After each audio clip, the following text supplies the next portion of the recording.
दोस्तों नमस्कार।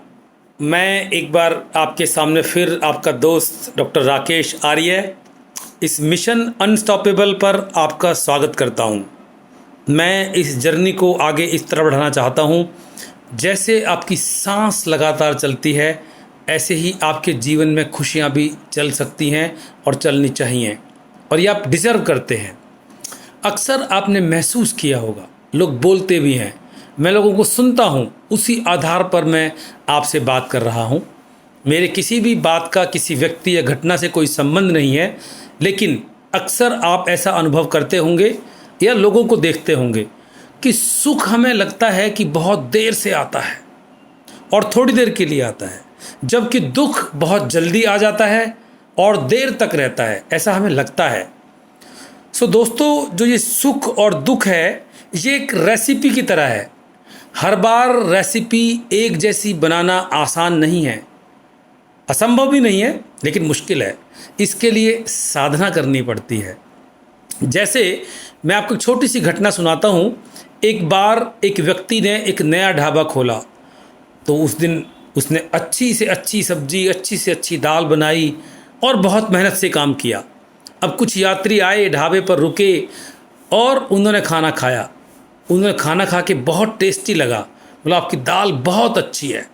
उसने कहा धन्यवाद, हमने मन से बनाई है।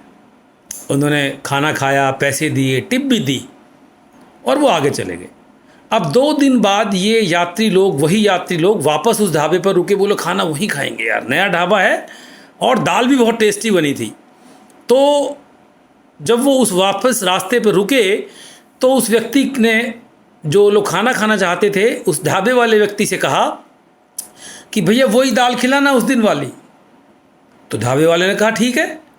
अब इन्होंने जब दाल परोसी और खाना खाना शुरू किया तो खाना खा लिया, बट वो मज़ा नहीं आया। तो खाना खाने के बाद बोले कि यार सेठ जी, वो दाल ना जैसी उस दिन थी वो वाली थी, ये वो नहीं है, वो टेस्ट नहीं था इसमें। बोला बाबूजी वही दाल है जो उस दिन बनी थी, वही परोसी है, अभी तक ख़त्म ही नहीं हुई थी। बोले क्या? बोला आपने ही तो कहा वही दाल खिलाना। उसी मन से वही बनी हुई दाल थी, बची हुई थी, मैंने वही खिलाई है आपको। तो ज़िंदगी में दोस्तों, सुख और दुख एक रेसिपी की तरह से है। ऐसा नहीं कि एक बार आपने कुछ अच्छा काम कर दिया तो हमेशा वो अच्छा चलता रहेगा। आपकी ज़िंदगी में हमेशा आपको लगातार ये सुख और दुख की रेसिपी पे काम करना पड़ेगा। एक उदाहरण और देता हूँ आपको। जब कोई व्यक्ति अस्पताल में एडमिट होता है तो वो ठीक सुबह 7 बजे बेड टी पी लेता है, ठीक 9 बजे नाश्ता कर लेता है, ठीक 12 बजे खाना खा लेता है, 4 बजे चाय पी लेता है, 6 बजे सूप पी लेता है और शाम को 7 बजे खाना भी खा लेता है, और वो धीरे धीरे दवाइयों से ठीक होने लगता है। अब अगर रोज़मर्रा की ज़िंदगी में उसको बोला जाए कि जैसे आपने खाना जिस दिनचर्या से, जिस अनुशासन से खाना आपने अस्पताल में खाया था, आप घर पे ही ऐसे खा लीजिए। बोले नहीं नहीं, ऐसे कैसे खा सकते हैं?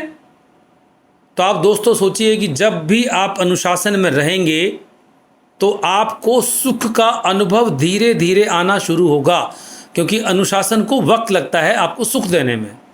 लेकिन अनुशासन हमें अच्छा नहीं लगता, और जब जब आप अनुशासन में मजबूरी में रहें या अपने संयम और साधना से रहें तो आपको सुख का अनुभव होगा, जिसका पालन हम अक्सर ना के बराबर करते हैं।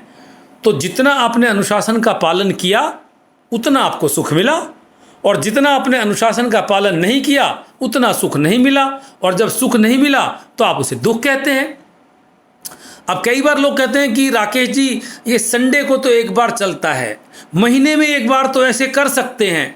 तो मैं लोगों से पूछता हूँ कि भैया ज़िंदगी में 1-2 बार तो मर्डर कर सकते हैं या नहीं? स्कूल का बच्चा 1-2 बार तो फेल हो सकता है। बोले कैसी बात कर रहे हो? बोले ऐसे ही आपके जीवन की साधना है। तो जब जब आप संयम से, अनुशासन से रहेंगे तो आपको सुख का अनुभव होगा। आप ज़िंदगी में कुछ भी उठा के देख लीजिए, चाहे आप घर के अंदर हों या घर के बाहर, उसमें छोटी छोटी घटनाएं बहुत महत्वपूर्ण होती हैं। तो आप अपनी ज़िंदगी में अगर चाहते हैं कि सुख जल्दी आए, ज़्यादा देर तक रहे, तो उतने ही कड़े अनुशासन का पालन करें, लगातार करें, बिना एक भी चूक के करें। अगर इसमें भी कुछ परिवर्तन हुआ तो फिर आपको लगेगा कि दुख आ रहा है, चल नहीं रहा है, तो दोस्तों कभी ये मत कहना कि दुख लंबा होता है, देर तक टिकता है और सुख कम आता है और जल्दी चला जाता है। ये सब आपके अनुशासन का किया धरा है, आपके मन के संयम और साधना की बात है। धन्यवाद।